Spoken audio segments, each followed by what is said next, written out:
ایک دفعہ مل جل کے صلوات بھیج دیں آپ حضرات. صلی علی محمد وآلہ. لا حول ولا قوة الا باللہ العلی العظیم. حسبنا اللہ ونعم الوکیل نعم المولا ونعم النصیر. اعوذ باللہ من الشیطان الرجیم. بسم اللہ الرحمن الرحیم. الحمد للہ الذی لا یبلغ مدحتہ القائلون ولا یحصی نعماءہ العادون ولا یؤدی حقہ المجتہدون. ثم الصلاة والسلام والتحیۃ والاکرام علی سید الانبیاء والمرسلین سیدنا و مولانا ابی القاسم محمد.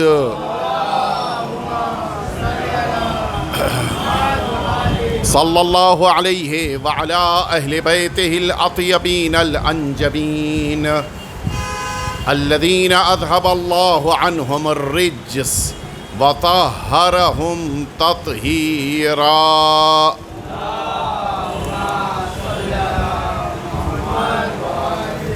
لا سیما الامام المبین بقیت اللہ فی الارضین الکہف الحسین وغیاث المضطر المستکین عجل اللہ تعالی فرجہ الشریف وارواحنا وارواح العالمین لتراب مقدمہ الفداء واللعنۃ الدائمۃ الباقیۃ علی اعدائہم اجمعین. اما بعد فقد قال اللہ الحکیم فی کتابہ المبین وہو اصدق الصادقین وقولہ الحق. بسم اللہ الرحمن الرحیم. واللہ اعلم حیث یجعل رسالتہ. ایک دفعہ مل جل کے صلوات بھیج دیں آپ حضرات. محمد وآلہ. آگے 3 کرسیاں خالی ہیں. جو بزرگان ٹیک لگا کے بیٹھنا چاہیں وہ اس پہ آ جائیں. آئیے 3 بزرگان ادھر آ جائیں تاکہ یہ کرسیاں پوری ہو جائیں اور آپ لوگ بھی آگے آ سکیں. آپ 3 برادران آگے آ جائیے.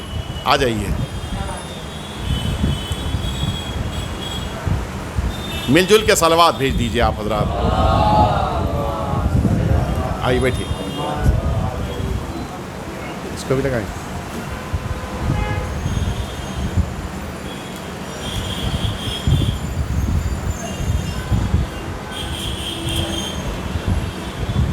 آج کی شب آپ حضرات واقف ہیں بڑی اہم اور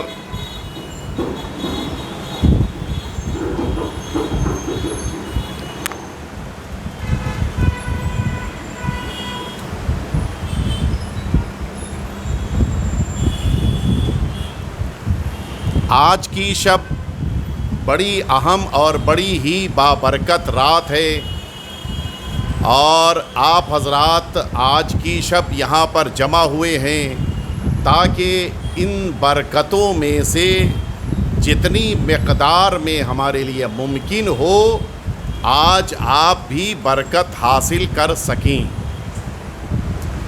آواز پہنچے. ایک دفعہ پھر سے صلوات بھیجتے ہیں آپ حضرات.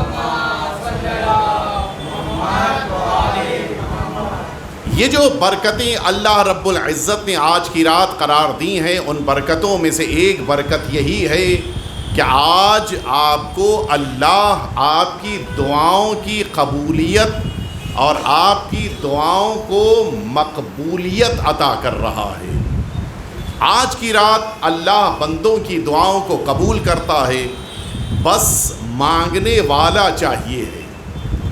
کبھی کبھی آپ نے دیکھا ہوگا بچوں کے لیے آپ گھر میں بازار سے کوئی گفٹ لے کر گھر میں گئے، مثال کے طور کے وہ راستے سے گزر رہے تھے، آپ نے چاکلیٹ خرید لیا، لیکن گھر جانے کے بعد آپ یوں ہی نہیں دیتے ہیں.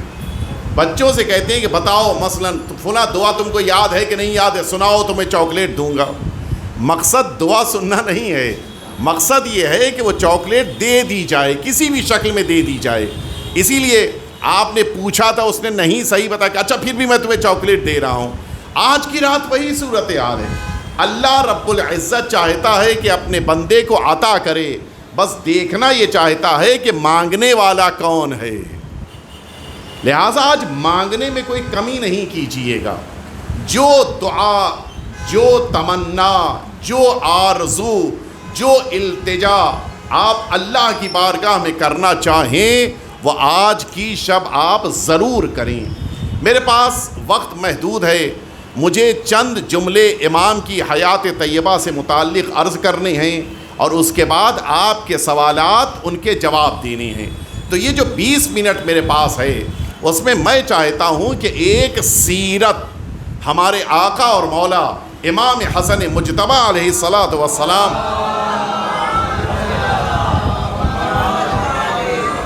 مولا کی یہ سیرت آپ کے سامنے پیش کروں. لیکن میں چاہوں گا کہ آپ کی توجہ اتنی دیر میری طرف رہے. یہ 3 جگہوں کے اوپر تقریباً ہمارے ایک بہت ہی اچھا کلچر پایا جاتا ہے. توجہ رہے، ہمارے ہندوستان میں، پاکستان میں، بنگلہ دیش میں اور یہ جو اطراف میں مثلاً برما ہے، یہ ایک کلچر ہمارے وہاں پایا جاتا ہے، وہ ایک کلچر ہے. اور اسی طرح سے ایک دوسرا کلچر عراق میں پایا جاتا ہے، وہ ایک اور کلچر ہے. اور ایک اور کلچر ہے کہ جو ایران اور حجاز میں پایا جاتا ہے.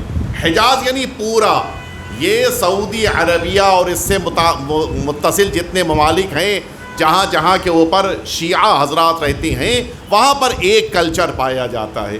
سب سے پہلے ہمارے ہندوستان میں کیا کلچر ہے؟ ہمارے ہندوستان میں 22 رجب المرجب کو نذر دی جاتی ہے. کس کی نذر ہوتی ہے جی؟ امام جعفر صادق علیہ الصلاۃ والسلام. اس کا نام آپ نے کیا رکھا ہے؟ کونڈے کی نیاز. یہ در واقع کیا ہے؟ یہ سفرہ ہے. سفرہ کہتے ہیں دسترخوان کو.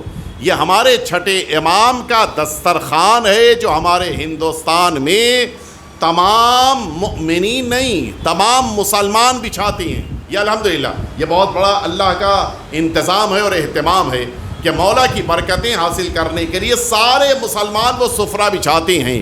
یہ ایک کلچر ہے جو ہمارے ہندوستان، بنگلہ دیش اور برما اور یہ سارے علاقوں میں پایا جاتا ہے. ایک دوسرا کلچر ہے کہ جو عراق میں پایا جاتا ہے، وہاں پہ سفرہ بچھاتے ہیں جناب ام البنین کے نام پر. جناب ام البنین کون ہے؟ کون ہے؟ سرکار امیر المؤمنین صلوات اللہ وسلامہ علیہ کی زوجہ ہیں اور جناب عباس علیہ الصلاۃ والسلام کی والدہ ماجدہ ہیں. ٹھیک، ان کے نام سے سفرہ بچھایا جاتا ہے، سفرہ ام البنین کے نام سے. ایک تیسرا سفرہ بچھایا جاتا ہے وہ افراد جو کبھی سعودی عربیہ میں رہے ہوں. کوئی ہے آپ میں سے جو مثلا قطیف میں رہا ہو؟ آپ رہیں مثلا قطیف میں یا جدہ میں رہے ہوں، یا جتنے بھی جہاں پہ بھی شیعہ رہتے ہیں ان کے درمیان ایک سفرہ بچھایا جاتا ہے، سفرہ امام حسن مجتبی علیہ الصلاۃ والسلام. اور جب آپ مدینہ طیبہ زیارت کے لیے گئے ہوں گے تو مدینہ طیبہ میں شیخ العمری کہ جن کا بہت بڑا شیعوں کا باغ اور باقاعدہ وہاں کے اوپر شیعہ نماز ہوتی ہے، اور نماز ظہرین کے بعد وہاں ہر روز دسترخوان بچھتا ہے اور اس کا نام بھی یہی ہے، سفرۃ الامام الحسن المجتبی. اس کا نام ہی یہی ہے. ہاں، وہ چونکہ ہم اردو زبان والے ہیں لہٰذا ہم متوجہ نہیں ہوتے، وہ ہر روز سفرہ بچھتا ہے. ہاں، اب آپ ذرا سوچئے کہ وہ سفرہ سال بھر بچھتا ہے، وہ بھی ایک سال نہیں، ہر سال کتنا خرچہ ہوتا ہوگا، لیکن ہو رہا ہے، بچھ رہا ہے دسترخوان. یہ 3 کلچر ہیں کہ جن میں سفرے کا کلچر پایا جاتا ہے. ہمارے وہاں 22 رجب میں مولا کا سفرہ بچھتا ہے جو کونڈا کہلاتا ہے. عراق میں جناب ام البنین کا، اور حجاز اور ایران میں امام مجتبی علیہ الصلاۃ والسلام. وجہ کیا ہے؟ یہ کریم آل محمد ان کا لقب ہے. کریم کہتے ہیں اس ذات کو کہ کہ جو دوسروں کے لیے فیض کا ذریعہ بن جائے، فیض پہنچانے کا ذریعہ بن جائے. آپ سے جب پوچھا گیا تھا ہمارے آقا اور مولا سے، دوسرے امام سے، مولا کرم کس کو کہتے ہیں؟ مولا نے فرمایا تھا کہ کرم دو چیزوں کا نام ہے، مانگنے والے کے سوال کرنے سے پہلے اسے عطا کر دینا، اور قحط کے زمانے میں، قحط جانتے ہیں آپ، جب پانی گھٹ جائے، جب اناج کم ہو جائے، جب لوگوں کے لیے پیداوار نہ ہو، جانتے ہیں یہ قحط کہلاتا ہے، جب پانی زمین جو ہے وہ سوکھنے لگ جاتا ہے، قحط کا زمانہ. فرمایا پہلا کرم کیا ہے؟ مانگنے والے کے مانگنے سے پہلے اس کو عطا کر دینا، اور دوسرا کرم یہ ہے کہ قحط کے زمانے میں لوگوں کو کھانا کھلانا. امیری کے زمانے میں کھانا کھلانا اور ہوتا ہے، اور نہ ہونے کے باوجود کھلانا اور ہوتا ہے. اور مدینہ طیبہ میں آج جو سفرہ امام کے نام سے بچتا ہے، وہ سفرہ امام کی حیات طیبہ میں بھی ہر روز مدینے میں بچتا تھا. پورے مدینے میں لوگوں کو خبر تھی کہ جہاں بھی جس بھی طرح سے جو بھی مدینے میں ضرورت مند ہے وہ چلا جائے، امام کا دسترخوان ہے، اس دسترخوان کے اوپر بیٹھے، کھانا مل رہا ہے، کھانا نہیں ہے تو کھانا مل جائے گا، لباس نہیں ہے تو لباس مل جائے گا، گھر نہیں ہے تو گھر کے لیے اس کی مدد ہو جائے گی، اس کے پاس سواری نہیں ہے، سواری، جو بھی ضرورت ہے وہ امام پورا فرماتے تھے. یہ ہے کرم مولا کا. اور ایک جملہ کہتا چلوں، امام سے تو ظاہر ہے کہ امام کے پاس ظاہری خلافت بھی تھی، کچھ دنوں تک امام کے پاس ظاہری خلافت تھی امیر المؤمنین کے بعد، لیکن دشمنوں نے چال چلتے ہوئے اور سازش کرتے ہوئے آپ سے وہ خلافت ظاہری چھین لی تھی. یا آپ واقعی میں پوری تاریخ، خلافت دوسروں کے پاس ہے، بیت المال دوسروں کے پاس ہے، دسترخوان امام مجتبی علیہ السلام کا سج رہا ہے. غور فرمایا آپ نے؟ بھائی جس کے پاس بیت المال ہے، جس کے پاس دولت ہے، جس کے پاس سرمایہ ہے، جس کے پاس سارے خادم، اس کو دسترخوان لگانا چاہیے. لیکن دسترخوان لگا کر امام نے بتا دیا کہ چھین کر خلیفہ بننا اور ہوتا ہے، اللہ کی طرف سے خلیفہ بن جانا اور ہوتا ہے. امام کو یہ اللہ نے عظمت دی تھی. ایک واقعہ عرض کر کے میں بات مکمل کر دوں. ایک دفعہ یہ تین شخصیتیں حج کرنے کے لیے مدینہ طیبہ سے مکہ معظمہ کی طرف نکلیں.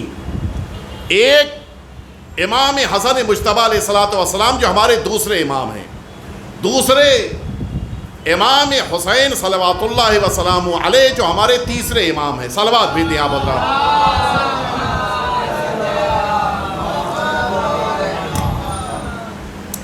ایک تیسرے بھی ساتھ میں بڑی عظیم شخصیت ہیں جو مولا کے ساتھ اس حج کے لیے نکلے ہیں. کوئی جواب نہیں دیا، میں صرف اس بچے سے پوچھتا ہوں. اب آپ بتائیے، تیسرے شخص کا نام ہے عبداللہ بن جعفر. ان کا کیا رشتہ ہے امام حسن مجتبی علیہ السلام سے؟ کوئی نہیں بتائے گا. عبداللہ بن جعفر. اچھا آپ کہیں اور تھے، یعنی ہماری گفتگو میں نہیں تھے. ایسے ظلم نہ کیجئے بیٹا. تین لوگ نکلے جن میں ایک امام حسن مجتبی ہیں، ایک امام حسین ہیں، اور ایک جناب عبداللہ بن جعفر. عبداللہ بن جعفر سے کیا رشتہ ہے امام حسن کا؟ آپ بتائیے. آپ کے بغل میں آپ بھی نہیں جانتے؟ اچھا اور کوئی بچوں میں؟ آپ بتائیے بیٹا. آپ کیا آپ بھی نہیں جانتے؟ اچھا آپ حضرات میں سے کس سے؟ سب تو بزرگ ہیں ہمارے. آپ فرمائے، آپ بتائیے. عبداللہ بن جعفر کون ہے؟ اچھا کس سے پوچھوں میں؟ تو کیا رشتہ ہوا؟ تو رشتہ کیا ہوا امام حسن سے؟ بہنوئی ہوئے.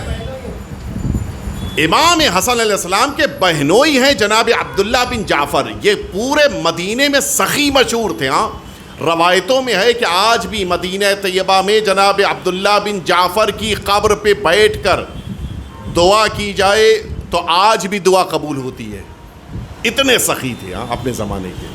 اور آپ کو تعجب ہوگا، غیر بیٹھ کر جناب عبداللہ بن جعفر کی قبر پہ وہ دعا مانگتے ہیں، ان کی دعائیں قبول ہوتی ہیں آج بھی مدینے میں جنت البقیع میں. اتنے کریم تھے. یہ تین شخصیتیں نکلی تھیں حج کرنے کے لیے. اور اب جب یہ حج کے لیے جا رہے ہیں تو اس زمانے میں ایک طریقہ کار ہوتا تھا. اس زمانے میں تو سارا سامان ساتھ میں لے جانا ہوتا تھا. راستے میں تو آزاد ہوٹل نہیں ہے، دہلی دربار ہوٹل نہیں ہے کہ آپ فون کرتے ہو گھر تک ہوم ڈیلیوری ہو جائے. اس زمانے میں تو کھانا پینا ساتھ میں لے کے چلنا ہے، جتنے راستے میں روٹی کی ضرورت پڑے گی وہ پکا کے ساتھ میں جائے گی، جتنا پانی راستے میں چاہیے وہ ساتھ میں جائے گا، جتنا مثلا اناج چاہیے، جتنی کھجور چاہیے، کھجور روٹیوں کو کھجور سے کھایا جاتا تھا، جتنا کھجور لے آنا ہے سب ساتھ میں راستے میں لے جانا پڑتا تھا۔ ان سب کو لوڈ کیا جاتا تھا کسی ایک جانور کے اوپر، مثلا کسی گھوڑے کے اوپر لوڈ کر دیا، کسی اونٹ کے اوپر لوڈ کر دیا۔ اور اب جب سواریاں چلتی تھیں تو سسٹم یہ ہوتا تھا کہ سارے سواریاں ایک ساتھ بندھی ہوتی تھی ایک دوسرے سے، مثلا آگے والے اونٹ سے پیچھے والا بندھا ہے، پیچھے والے سے اس کے پیچھے والا بندھا ہے، ایک سلسلے سے چلتے تھے، اور یہ ایک ڈور ہوتی تھی جس سے سب بندھے ہوتے تھے۔ اتفاق یہ ہے کہ جس اونٹ کے اوپر ان سب کی غذا تھی، یعنی کھانا ہے، روٹی ہے، کھجور ہے، پانی ہے، وہ آخری اونٹ تھا، اور نہ جانے کیا ہوا کہ اس کی ڈور سمجھ رہے نا، ستلی دھاگا جس کو آپ کہیں، موٹا دھاگا، وہ کھل گیا، اور یہ آخری اونٹ جو تھا، اب ظاہر ہے کہ آگے والوں کو تو خبر نہیں، البتہ یہ سب سے معجزے کے لیے ہوتی ہیں، یہ دنیا میں جو واقعات رونما ہوتے ہیں وہ اس لیے تاکہ دنیا والوں کو درس دیا جائے، ورنہ اہل بیت اطہار کو تو سب پتہ ہوتا ہے۔ وہ ایک ڈور کھلنے سے وہ اونٹ پچھڑ گیا، اور اب جو پچھڑا تو راستہ بھٹک گیا۔ اب یہ اونٹ نہیں پچھڑا ہے، بلکہ سارے قافلے کا سارا کھانا ہے جو چلا گیا۔ اب کیسے اس زمانے میں مدینے سے مکے کے درمیان جو سفر تھا وہ 3 سے 5 دن میں طے ہوتا تھا۔ اگر آپ کو یاد ہو، امام حسین نے مدینے سے سفر کب شروع کیا تھا؟ کربلا کا 28 رجب کو، اور 3 شعبان کو مولا مکے پہنچے ہیں۔ کتنے دن بعد؟ کتنے دن ہوئے؟ 4 دن یا 5 دن؟ اگر چاند ہو گیا تو 4 دن، نہیں ہوا تو 5 دن۔ 4 یا 5 دن میں امام پہنچے تھے مکہ معظمہ۔ اس زمانے میں 5 دن تقریباً 3 سے 5 دن لگتے تھے۔ سارا کھانا تو اس پہ رکھا ہے، اور جس پہ رکھا تھا وہ اونٹ جا چکا ہے، اب کیسے کھانا پینا ہوگا؟ یہ تینوں جوان شخصیتیں اور ساتھ میں 2-3 نوکر چاکر جو خدمت گزار ہیں، خادم ہیں، غلام ہیں، وہ سب بھوکے ہیں۔ کیا کریں؟ صحرا میں چلے آ رہے ہیں۔ صحرا میں بھوک تو پھر بھی برداشت کر لی جائے، پیاس نہیں برداشت ہو سکتی۔ بڑی سخت تیز ہوائیں ہوتی ہیں، ان ہواؤں میں یہ بھوک اور پیاس اور بڑھتی ہے، بہت سخت ہوتا ہے بغیر پانی کے سفر کرنا۔ ہمارے بزرگوار بتا رہے ہیں کہ رہے ہیں، آپ نے دیکھا ہوگا ریت کی گرمی بڑی سخت ہوتی ہے، بڑی شدید ہوتی ہے۔ آگے بڑھ رہے ہیں، راستے میں کیا کریں؟ اچانک انہوں نے دیکھا کہ صحرا میں ایک جھوپڑی ہے، ایک چھوٹی سی ایسی چھوٹا سا گھر ہے جو بڑا بوسیدہ، بڑے پرانے قسم کا ہے، جو اس سے ٹینٹ کے کپڑوں سے بنایا گیا تھا، اور اس میں کچھ حصے پختہ بھی بنا لیے گئے تھے۔ آگے بڑھے کہ چلیں شاید یہاں پہ کچھ پانی کا انتظام ہو جائے۔ پتہ یہ چلا کہ وہاں اندر ایک بہت ہی ضعیف العمر خاتون، مثلا 80+ کوئی خاتون موجود ہے، کافی بوڑھی۔ سلام کیا، گفتگو شروع ہوئی کہ ہم لوگ راستے میں چل رہے تھے، ہمارا اونٹ اس طرح سے ہم سے دور ہو گیا ہے، سب کو پیاس بھی لگی ہے، بھوک بھی لگی ہے، تمہارے پاس پانی کا انتظام ہو جائے گا؟ اس نے کہا میں پانی ہی نہیں، کھانے کا بھی انتظام کیے دیتی ہوں۔ ٹھیک ہے، پانی اس نے پلایا ان لوگوں کو۔ کہا وہ دیکھو سامنے وہ بھیڑ بندھی ہوئی ہے، تم 3 جوان ہو، تم میں سے جو اس کو ذبح کر دے وہ لا کے مجھے ذبح کر کے دے دے، اور اس کے بعد میں اس کے لیے کھانا بنا دوں گی۔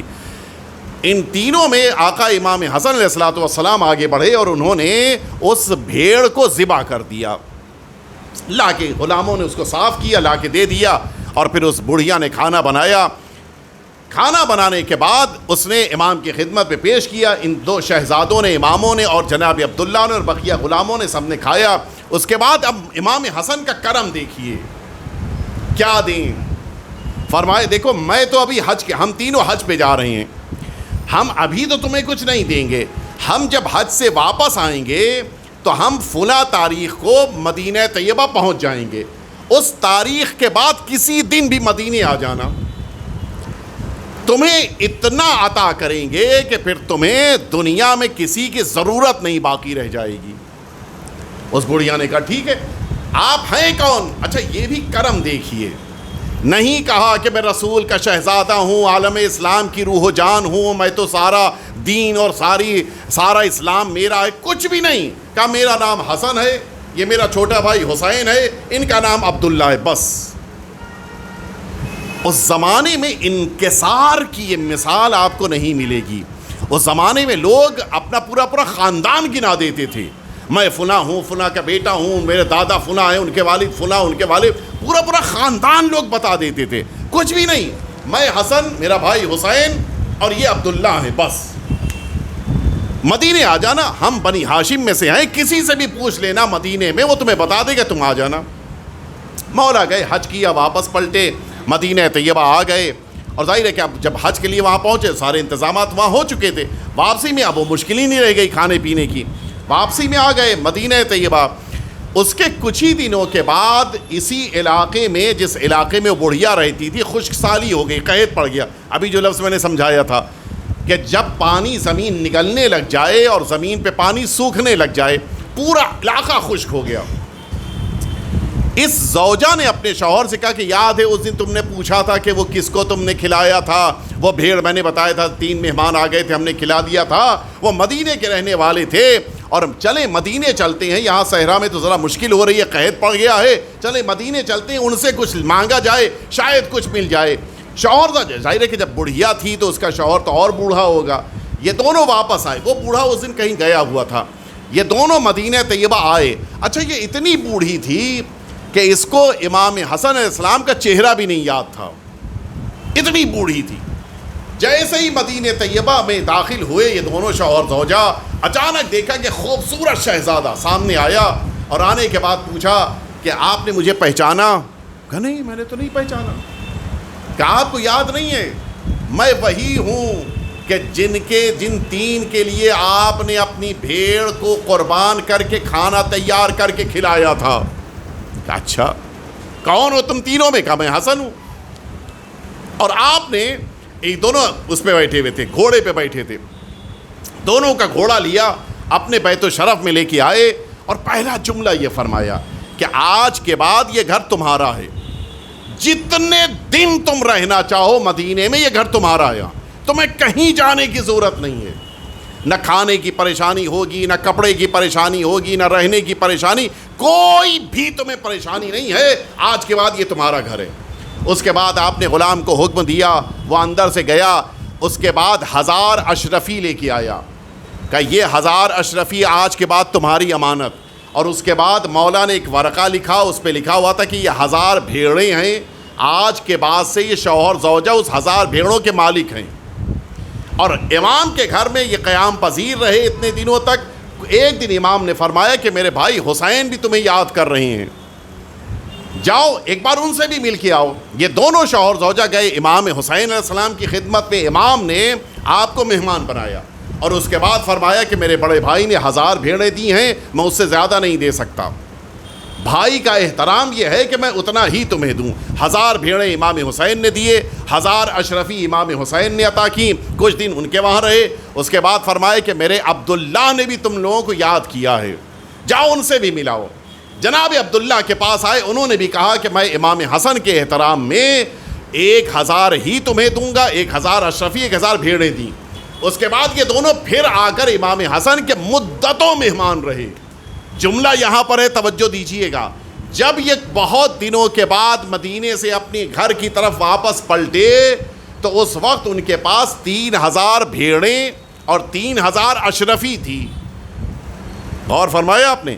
یعنی اس درمیان جتنی بھی ان کی ضرورتیں تھیں، انہیں وہ اشرفی نکال کے ضرورت نہیں پوری کرنی پڑی، ان کی ضرورت کو امام حسن نے پورا کیا ہے. اس درمیان کپڑا بنوانا ہے، امام نے کپڑا بنا کر دیا. اس درمیان مثال کے طور پر کوئی اور ضرورت ہے، مثلا دوا کی ضرورت ہے، امام نے رقم دیا. جو بھی ضرورت تھی اس ضرورت کو امام نے پورا فرمایا تھا. اور یہ جملہ فرمایا تھا کہ تم نے صحرا میں تمہاری ساری پراپرٹی کو ہم کو دے دیا تھا، اس لیے کہ ایک ہی بکری تھی، ایک ہی بکرا تھا، بھیڑ تھی، اس کو دے دیا تھا. اور ہم جو تمہیں دے رہے ہیں وہ ہمارے مال میں سے تھوڑا سا ہے، لیکن یہ نہ سمجھنا کہ ہم نے سب کچھ دے دیا ہے. تمہیں ہم انشاءاللہ جنت میں اس کا اجر عطا کریں گے.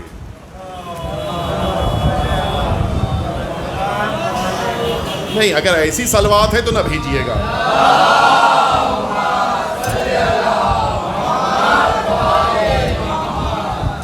اب آپ سمجھے کہ امام حسن کا دسترخوان بچھا کر آپ لوگوں کو کھلاتے نہیں ہیں، امام حسن سے لیتے ہیں. آپ لوگوں کو کھلاتے کم ہیں، امام سے لیتے زیادہ ہیں آپ. یہ ہے امام کا کرم. اور ان کے نام کا دسترخوان بچھانا چاہیے جب بھی انسان کو موقع ملے. ماہ مبارک رمضان ہے، کل امام کی محبت میں، امام کی تعصی میں، امام کی پیروی کرتے ہوئے ایک مرد مومن ہی کو صحیح آپ افطار کرا دیجئے. ایک مرد مومن کو، زیادہ نہیں، ایک مرد مومن کو کسی غریب تک افطار پہنچوا دیجئے، کسی ضرورت مند تک افطار پہنچا دیجئے، اور پھر امام سے کہیے کہ مولا آپ کی محبت میں، آپ کی سیرت پہ عمل کرتے ہوئے ہم نے یہ دسترخوان کے طور پہ اس مؤمن کو افطار دیا ہے، مولا آپ مجھے دعا دے دیجئے کہ میرے رزق میں برکت پیدا ہو جائے. انشاءاللہ یقیناً کل کے دن اگر آپ نے یہ عمل کیا، آپ کی زندگی میں برکتیں آئیں گی اور آپ کا رزق وسیع ہوتا جائے گا. مل جل کے صلوات بھیج دیں آپ حضرات.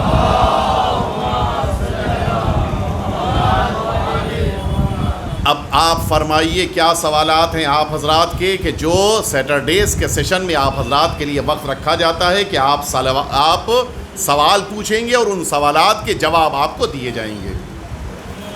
پروگرام لائیو جا رہا ہے اور یہ پروگرام لوگ اپنے گھروں میں دیکھ رہے ہیں، لہٰذا آپ حضرات وہ سوال پوچھئے گا جو کنٹروورشیل نہ ہو، جو اختلافی نہ ہو، اور کسی شخص کا نام نہ لیجئے گا. متوجہ ہیں؟ سوال پوچھئے گا، کسی شخص پر کوئی اعتراض یا کوئی نام لے کر کوئی جملہ آپ نہ کہیے گا. آپ حضرات اب سوال فرمائیے، کیا آپ کے ذہن میں سوال ہے اور اس کا جواب آپ کی خدمت میں پیش کیا جائے انشاءاللہ. جی فرمائیں. بہت اچھا سوال پوچھا گیا ہے. آنکھ، ناک اور کان، ان تین جگہوں کے اوپر ڈراپس کبھی کبھی دوا کے لیے ڈالنا پڑتا ہے، اور اسی لیے بہت سے برادران پوچھتے ہیں کہ آنکھ کا چیک اپ کرانے جائیں یا نہ جائیں، اس لیے کہ ڈاکٹر تو ڈراپ ڈالے گا. جہاں تک آنکھ اور کان کا سوال ہے، پوری توجہ سے سنیے گا. ابھی جب ہم سوال کے جواب دے رہے ہوں تو کوشش کیجیے کہ ذہن کہیں اور نہ جانے پائے آپ کا، اس لیے کہ مشکل ہوتی ہے. اگر سوال آدھا سنا ہو تو وہی حال ہوگا جو ہمارے بچے نے ابھی پوچھا تھا کہ بھئی وہ دو اور کون تھے. تو سوال کے ساتھ جواب اچھی طرح سے سن لیجئے گا. کان اور آنکھ ان کا حکم الگ ہے اور ناک کا حکم الگ ہے. کان اور آنکھ میں ڈراپ کے طور پر کوئی بھی دوا ڈالنے کی اجازت ہے، آغا سستانی کا کوئی مشکل نہیں ہے. لیکن ناک کی جہاں تک بات ہے، ناک میں اگر آپ ڈراپ ڈالیں گے اور یہ آپ کے حلق میں آ رہا ہے، آپ کے گلے میں آ رہا ہے ٹیسٹ اس کا، تو آپ ڈراپ نہیں ڈال سکتے. لیکن اگر آپ کو ڈاؤٹ ہے کہ آئے گا تب بھی آپ نہیں ڈالیں گے. کنفرم ہے کہ نہیں آئے گا تب ڈال سکتے ہیں، لیکن یہ کنفرمیشن نہیں ہوتا، لہٰذا آپ کو احتیاط کرنی ہے. ناک میں اگر کوئی ڈراپ ڈالنا ہے تو سحری میں ڈالیے اور افطار کے بعد ڈالیے. توجہ ہے؟ جی فرمائیے. سوال کمپلیٹ سمجھ میں آ گیا؟ کان اور آنکھ اس میں کوئی مشکل نہیں ہے. ناک کے لیے مشکل ہے، لہٰذا ناک میں نہیں ڈالیں گے، کان اور آنکھ میں ڈالیں گے. جی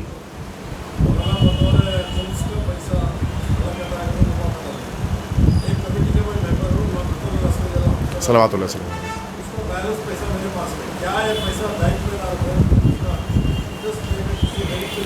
سوال یہ ہے کہ کیا خمس کا پیسہ بینک میں رکھا جا سکتا ہے کہ اس کے انٹرسٹ کا استعمال بھی کسی نیک کام میں کیا جائے؟ اب مراجع کرام میں، مراجع کرام میں آیت اللہ العظمیٰ آغا سستانی کا بھی یہ فتویٰ ہے اور بقیہ سارے مراجع کا ہے کہ بینک میں خمس کا پیسہ تبھی رکھا جائے گا جب خود مرجع سے پرسنلی پرمیشن لی ہو. وداؤٹ پرمیشن نہیں رکھ سکتے ہیں. یاد رہے، خمس کا پیسہ جو ہمارے پاس بطور امانت آیا ہے، مسجد بنانے کے لیے، امام بارگاہ میں خرچ کرنے کے لیے یا کسی ادارے میں خرچ کرنے کے لیے، اس پیسے کو بینک میں رکھنے کے لیے ہمیں اپنے مرجع سے پرمیشن لینی ہوگی. پرمیشن ہو تب رکھ سکتے ہیں، نارملی اس کو نہیں رکھ سکتے ہیں. اور فرمائیے.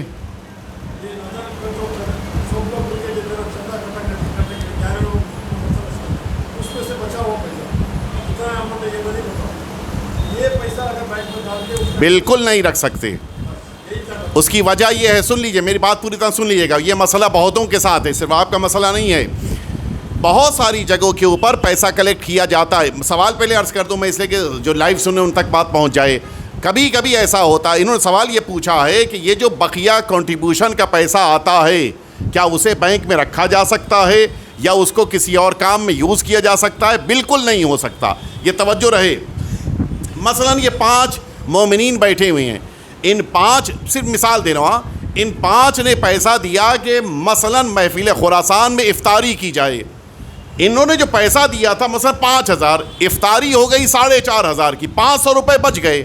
یہ 500 روپے یوز کرنے کے لیے ان 5 کی پرمیشن لینی پڑے گی، یاد رہے. ہاں، ان 5 کی پرمیشن ہوگی تب کہیں اور یوز کریں گے، ورنہ یہ 500 روپے پھر ہم کو افطار ہی میں یوز کرنا ہوگا اور کسی جگہ یوز نہیں کر سکتے.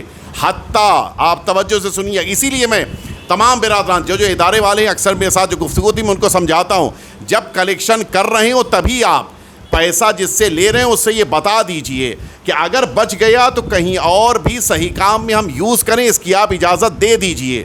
اگر اس نے اجازت دی ہے تب تو ٹھیک ہے، نہیں دی ہے تو اس کی اجازت کے بغیر ہم یوز نہیں کر سکتے. مثلا چیریٹی کا کام ہے، ان 5 نے دیا تھا افطار کے لیے، پیسہ بچ گیا، ہم نے دیکھا کہ قرآن خوانی ہو رہی ہے، اس قرآن خوانی میں انعامات بٹنے ہیں، 500 روپے بچے ہیں اس میں دے دیں. نہیں دے سکتے، امانت ہے. ان 5 نے دیا ہے، یہ 5 کہیں گے تو دیا جائے گا، نہیں تو نہیں دے سکتے. توجہ ہے، مسئلہ کلیئر ہو گیا. اسی طرح سے بینک میں نہیں رکھ سکتے، اسی طرح سے کسی اور کام میں نہیں یوز کر سکتے جب تک کہ دینے والوں کی اجازت نہ ہو. اب فرمائیے.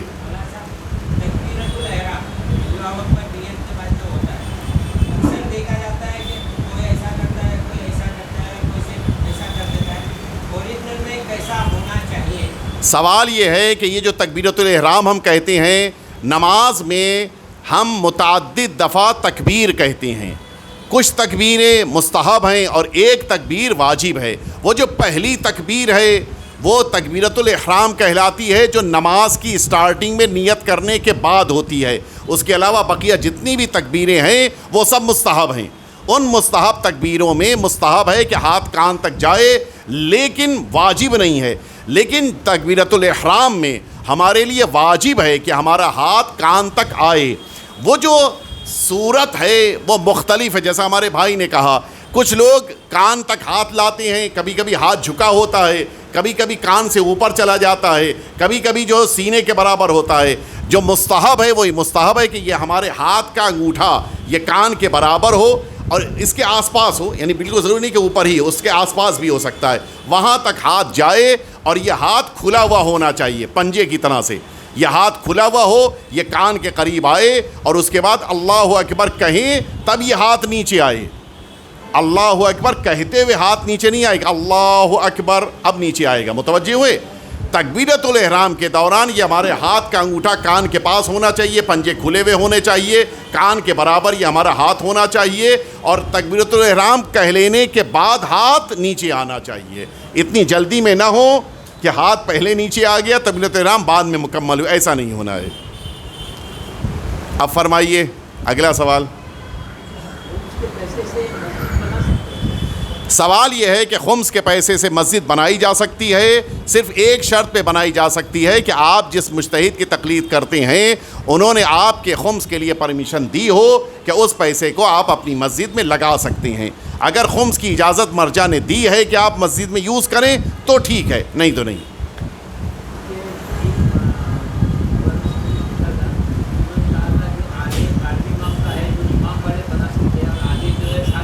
تو اگر آپ ان سے پوچھ چکے تھے مجھ سے کیوں پوچھ رہے ہیں؟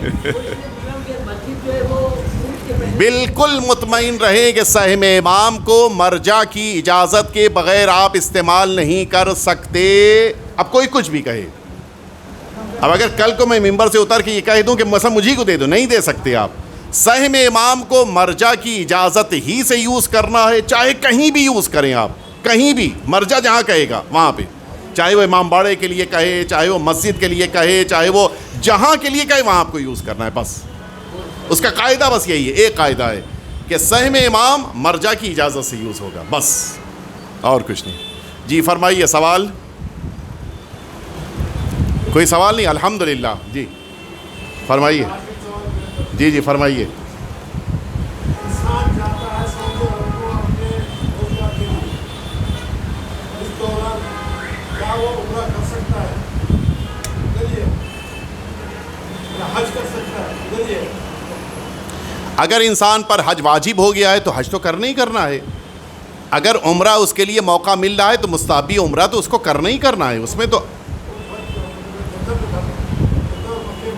ہاں ہاں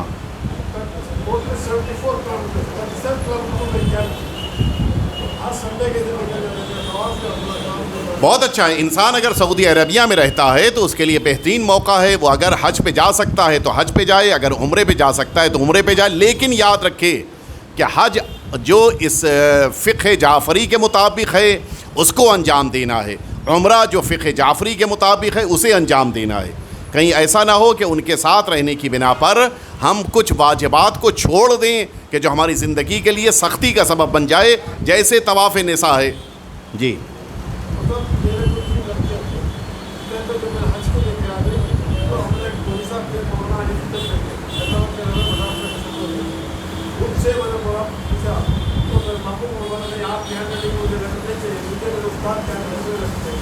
بہرحال کچھ مسئلے رہے ہوں گے, لیکن جو قاعدہ ہے, جو کلیہ ہے, وہ یہی کلیہ ہے کہ اگر آپ پہ حج واجب ہے تو آپ چاہے سعودی عربیہ میں ہوں یا دبئی میں ہوں یا جدہ میں ہوں یا دنیا کے کہیں بھی حصے میں حج واجب ہے تو آپ کو حج کرنا ہے. عمرہ اگر آپ کے لیے موقع مل گیا ہے تو آپ کو عمرے پہ جانے کی ضرورت ہے. اس میں کسی قسم سے پرہیز کرنے, گریز کرنے کی ضرورت نہیں ہے. کبھی کبھی یہ بھی مسئلہ ہوتا ہے کہ ہم پتہ چل جائے گا کہ ہم شیعہ ہیں, اتنا بڑا مسئلہ نہیں ہے. قطیف ہے, قطیف شیعہ ہیں, آپ وہاں رہتے ہیں, آپ آرام سے عمرہ کیجیے, تھا حج کیجیے تو نہ جائیے, قطیف نہ جائیں. ہاں بہرحال جہاں تک شریعت کی بات ہے, حج اگر واجب ہو گیا تو حج کرنا پڑے گا. وہاں مسئلہ نہیں ہے کہ شیعت آپ کی پتہ چل رہی ہے, یہ پتہ نہیں چل رہی ہے, اس کی بنا پہ آپ حج نہیں چھوڑ سکتے. فرمائیے, آواز تھوڑی سی بلند کر دیں.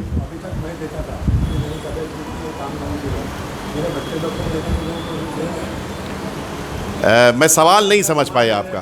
مصطفیٰ بھائی آپ اندر آ جائیے تاکہ آپ, چونکہ میرے بغل میں پنکھا چل رہا ہے تو وہ ادھر سے آنے والی آواز کو پھیلا دے رہا ہے. جی مصطفیٰ بھائی فرمائیے, کیا آپ پوچھ رہے ہیں سوال؟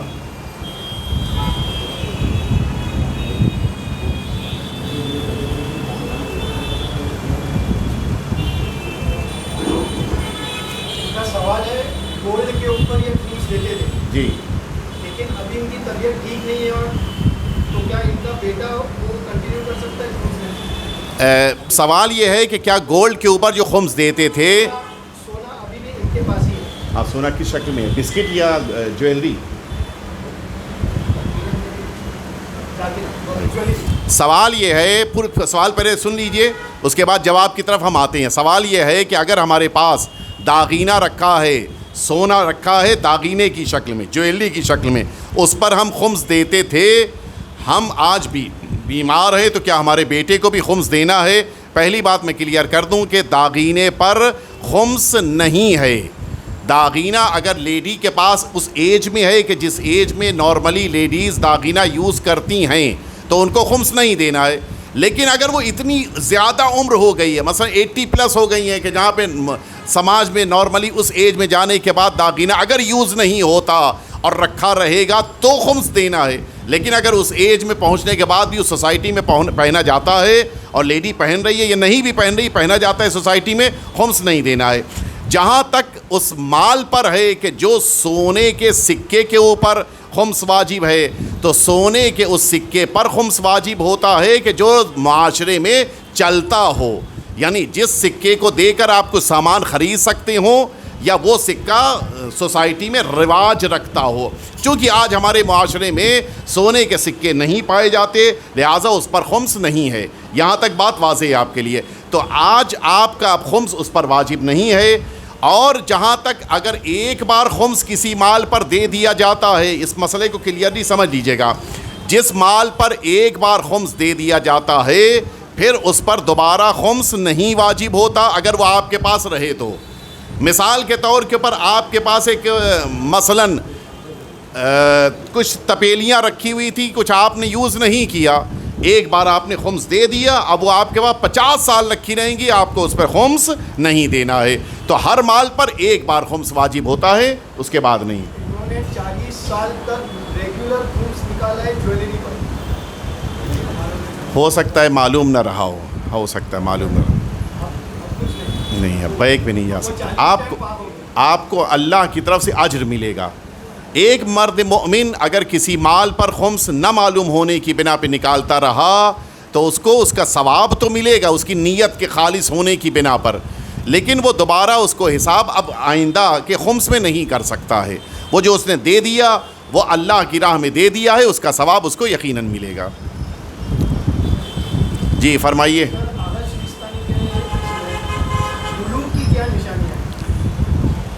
لائیو پروگرام ہے.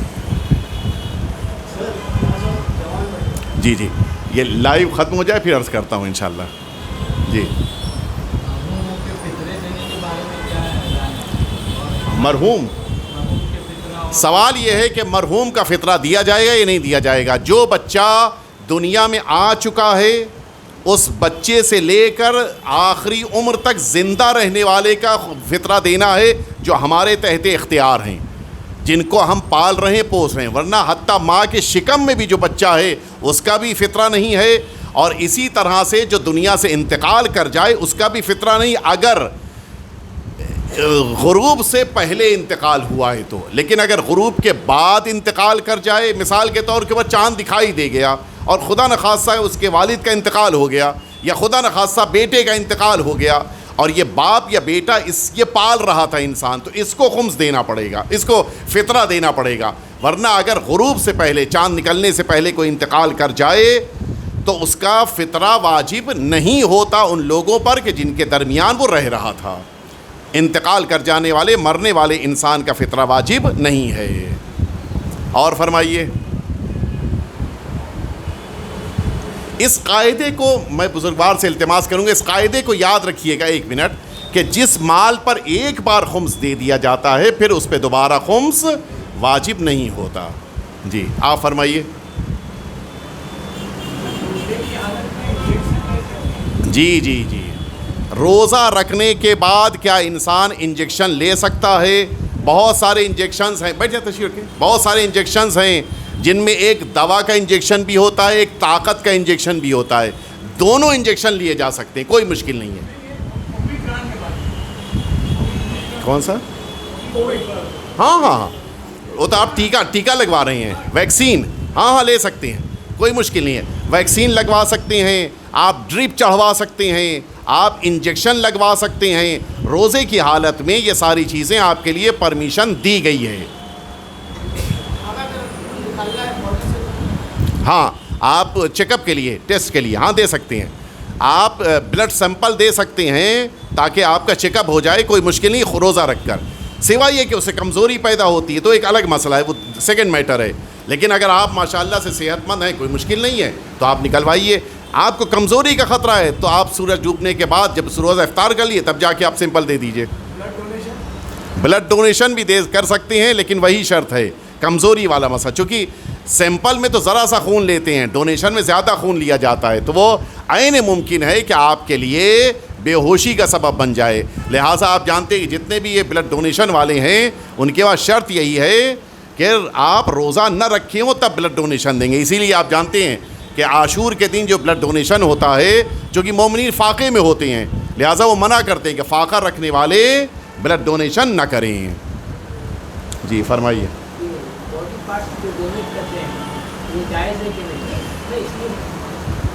ہاں صحیح سے. اسلام میں سوال یہ پوچھا گیا ہے کہ یہ جو باڈی کے پارٹس ڈونیٹ کیے جاتے ہیں، انسان وصیت کرتا ہے یا وصیت نہیں بھی کرتا، اولاد چاہتی ہے کہ انتقال ہو جانے کے بعد باڈی کے پارٹس کو نکالا جائے اور کسی اور کے لیے یوز کیا جائے. آیت اللہ العظمیٰ آغا ثانی نے اس کی اجازت نہیں دی ہے. بقیہ تفصیل ہے جو انشاءاللہ بعد میں عرض کر سکتے ہیں.